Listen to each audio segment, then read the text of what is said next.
Good morning friends. তো চলো তোমাদেরকে দেখাই আজকে আমি কি কি রান্না করব। সেরকম কিছুই না, তাও তোমাদেরকে দেখিয়ে দেই। এই পাশে দেখো, এই পাশে আমি একটু মুসুর ডাল ভালো করে ধুয়ে ভিজিয়ে রেখেছি, তাহলে তাড়াতাড়ি গলে যায়। এটা করব আমি কুমড়ো দিয়ে। আর এই বেগুনটা দেখি ফ্রিজে শুকিয়ে যাচ্ছিল, তা আজকে মঙ্গলবার আছে বলে বেগুনটা একটু পোড়া দেবো।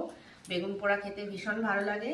আর এই পাশে ওর বাবা কালকে সোনা আবদার করেছিল, বলেছিল যে বাবা পনির খাবো পনির খাবো। মাছ আছে ফ্রিজে, তবুও দেখি পনির নিয়ে এসছে, কিন্তু পনির দিয়ে খাওয়ার মতন সেরকম কিছুই সবজি ছিল না। তাই ভাবলাম আলু আর টমেটো দিয়ে পনিরটা করে ফেলি।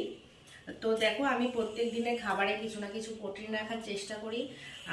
যেমন পনিরটা আজকে প্রোটিন, মুসুর ডালটা প্রোটিন। তো তোমরা অবশ্যই প্রোটিন রাখার চেষ্টা করবে খাবারের মধ্যে প্রত্যেক দিন।